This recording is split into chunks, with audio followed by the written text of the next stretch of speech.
Realtors, my name is Prasad Amonkar, real estate consultant and real estate coach. In my previous video, I have spoken to you about the rental leave and license agreement in a residential property. How and what has to be done in a leave and license agreement when it comes to residential part of the property. Today I am going to discuss with you commercial leasing, deed of lease, which is what we say a renting of a commercial property for a commercial reason, and this topic is going to be divided into three parts. So today, being the basic, I am going to discuss with you what are the details which gets into a commercial rental agreement or deed of lease. Let's straight away go to the system and find out what comes next. So there we go, commercial leasing of a property. Let's start. What are the things which are involved in a commercial leasing? See, basically in the case of residential leave and license agreement, we use 500 rupees stamp paper. In case of commercial, we use 1000. Now this may differ from the state to state, like I use 500 and 1000 for residential and commercial, but that is when it comes to a 11 months leave agreement. But if the agreement goes beyond 11 months, of course the calculations are different, because that will be purely on the percentage. It will depend upon the number of years, the rent, the security deposit and the amenities. So all these things will actually calculate the stamp duty and the registration amount which is involved in getting a commercial property rented. Okay, I mean registered. Now you can call it deed of lease, or you can call it lease deed, or you may call it rental agreement, or you may call it commercial rental agreement, or you may say commercial lease agreement. It is one and the same thing, because ultimately what is written in this paper is more important. What is written on this document, and when it gets registered, that becomes the proper document.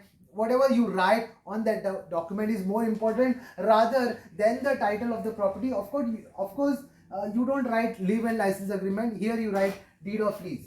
A rental agreement is basically consists of two parties. Now it could be more than two parties also, depending upon the type of the property, ownership of the property, and who is taking the property on lease. However, in general, basic, it is the person who is owning the property. Suppose you are the owner of the property, you are called the owner of the property, and you are called the licensor of the property, you are called a lessor, or you are called a transferor, because you are transferring the property from your hands to the tenant. And who is the tenant? The tenant is a licensee. The tenant is a leasee. The tenant is a transferee. Have you done sometimes tedious deduction on a property? You will get this word, transferor and the transferee. The person who is transferring is called transferor, that ownership rights temporarily to the tenant, not permanently, because this is also a temporary document. Just like residential leave and license agreement, it's called licensor, lessor and transferor. Some of the agents do not know this term, so it becomes very important for me to explain you this part. See, basically commercial premises, just like residential premises, it could be given fully, like if suppose you have a bungalow or you have an office which is a larger office and you want to give the full office, or you may want to give the part of the office. Now what happens is, when you give the part of the offices, there could be challenges which I will explain you, just hold on. But it is purely commercial purpose. You cannot give it on residential. Now you will debate over here, if residential can be given for commercial, then why commercial cannot be given for residential?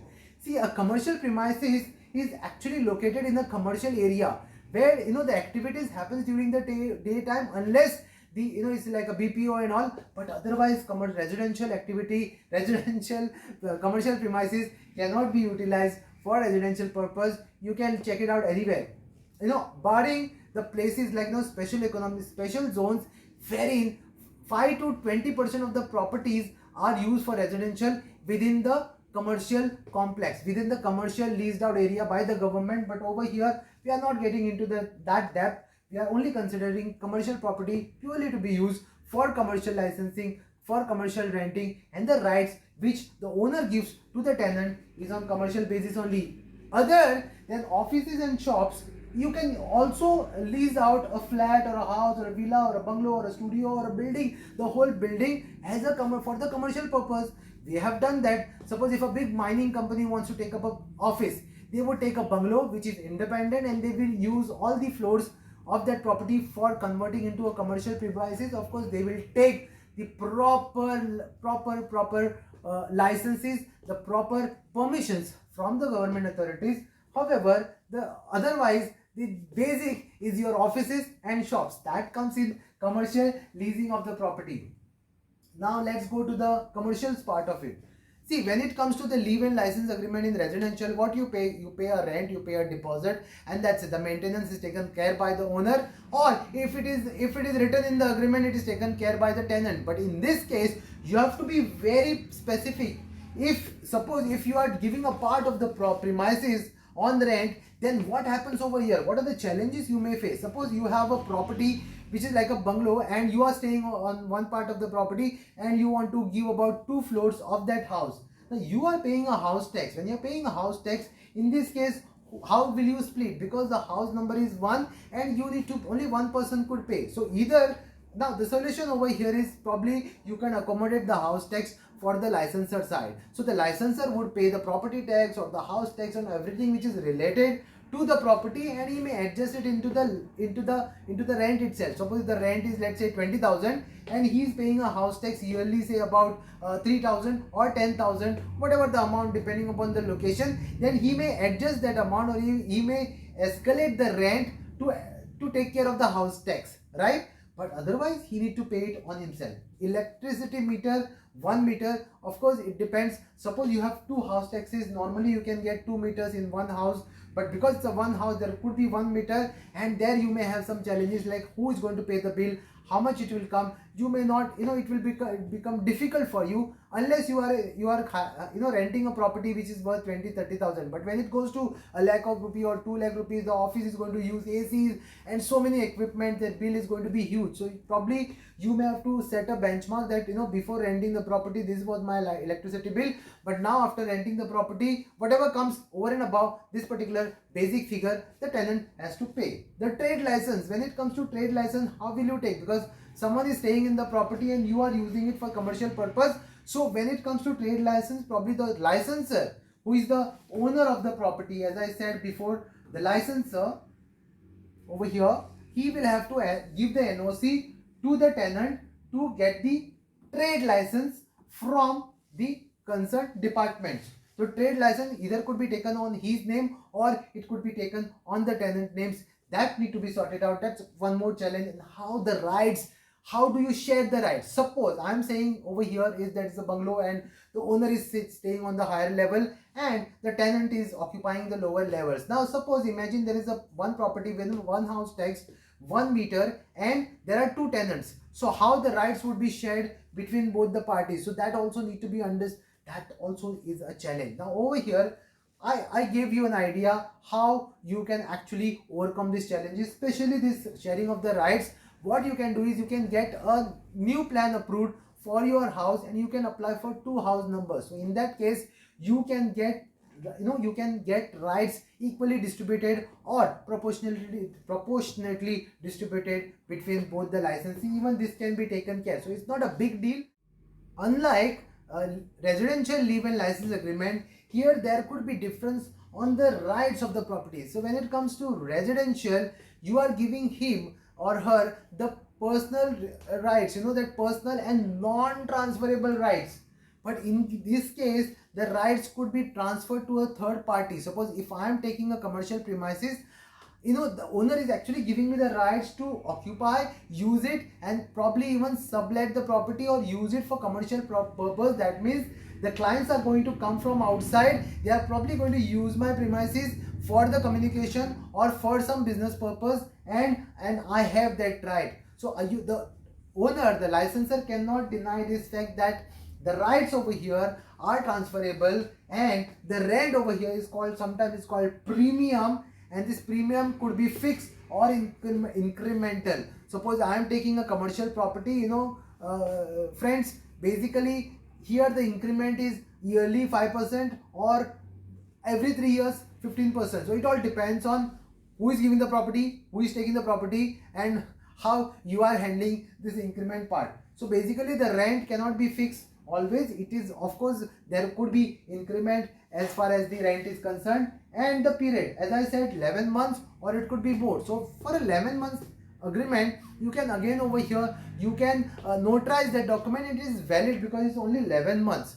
The period is only 11 months. Suppose if you are doing it for more than 11 months, in that case, you will have to register the documents. But over here, I would like to tell you that some of the companies want to register their documents even if it is 11 month agreement. So, but that's where your stamp duty and registration calculation will come, and that you will get only when you actually upload the document at the sub registrar. So consider over here that you will have to register a document if it is a commercial lease agreement, deed of lease or commercial rental agreement. The base rent in case of commercial is fixed. Let's say for example you are occupying a 100 square meter office, and in that location the price is 500 rupees per square meter. That means for a 100 square meter of a area, whether it's a carpet area or a super built up area or built up area, whatever it could be, in some places the rate of the offices, the rent of the offices will depend upon the area multiplied by the market rate. So let's say market rate is 500 rupees per square meter. So that means for a 100 square meter office premises, you are paying a base rent of 50,000. But what happens to the additional charges? Now additional charges is beyond the base price. Now this could be your maintenance cost. Okay, it could be the municipality, house tax. Now in case of in commercial leasing, in some places the house tax will not remain the basic house tax. For example, suppose I own an office, okay, in some places, if I own an office in a particular area and the value of that property is, let's say, 1 crore. Now the house tax of that area is, let's say, 8,000 rupees for my property yearly, and I am using that premises, I am doing the trade in that premises, it's not rented. The day I rent that premises, now the house tax will increase, and it can increase up to even 1 month rental. Suppose the rental I am getting is, let's say, 50,000 a month.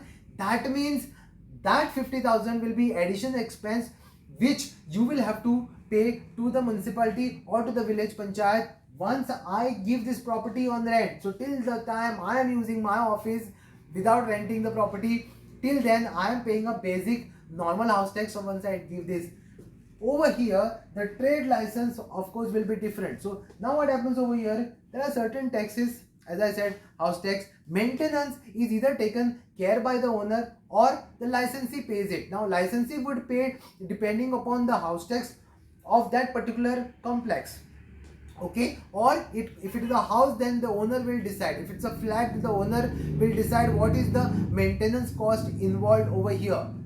So as I said, that certain other cost which is also included, like maintenance cost. So in case of a complex, the maintenance cost will be taken care by the licensor or licensee, but you need to arrive at that from day one. It has to be mentioned in your agreement. If it is not mentioned, then it becomes a problem. So in this case, additional charges, as I mentioned, in case of house tax is normally a smaller amount. If I am using the premises, the day I rent it out, that amount can go to up to even 1 month rental, and that's a big amount. You need to discuss that with your clients from day one. Coming to the details which need to be mentioned on the agreement, deed of lease or lease deed is basically just like your leave and license agreement.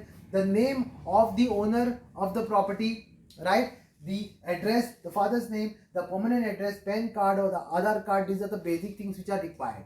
But for if this is in company, the premises belongs to a company, then the company name would come, the GST, the number will come, the trade license if they have on their name would come, and authorized signatory. Now suppose it's a private limited company or a partnership company, a board resolution may be needed over here, someone who is signing that document. So if it is like XYZ private limited company and Mr. Mahesh is the authorized signatory, then the board of directors would give the resolution for Mr. Mahesh to sign on the documents. In this case, when I say trade license, now this trade license, sometimes if the company has a trade license, that particular company who is the owner of this particular premises, they have to continue this trade license.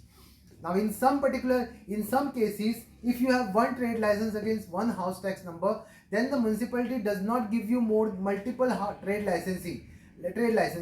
You need to find out how many licenses you can take from your particular city in that particular premises. Now, because as a tenant I would want a trade license and your owner is already having a trade license, if it is expired then he need to pay and clear it off. If it is not expired, then he need to keep it active, or either he is to kind of cancel it so that you can apply as a tenant for the trade license.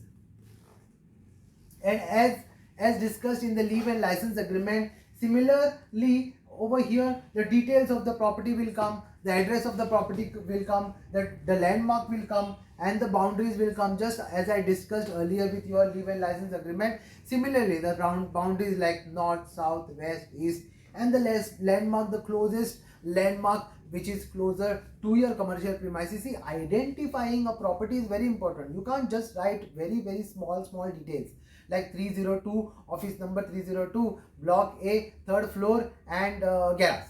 So you can't write that much on. You need to write the landmark, near the post office, or the lane of that particular property, and the schedule also. The schedule also covers the boundaries of the property and also the survey number. What is the survey number of that particular area? What is the subdivision? All that detail has to be mentioned in the schedule. See, when you are doing a commercial lease agreement, it is just like, and if you are registering it at the sub-registrar, it is just like you are registering an outright sale of a property. So the whole document will look different. I will show you that document in one of my next video. And that's it for now. As far as the basic, I can't take this video because it will become too long. I will take it in my second video and third video and probably fourth video, wherein I explain the entire details of commercial lease agreement, deed of lease. That's it for now. If you like this video, if you like my content, I'm going to give you more content on the technical know-how of real estate, and you will be amazed to get this information. It has never been shared by anyone before. My name is Prasad Amonkar. If you like my videos, like, comment and share, and do subscribe to my channel so you get more notifications on the real estate coaching. Thank you.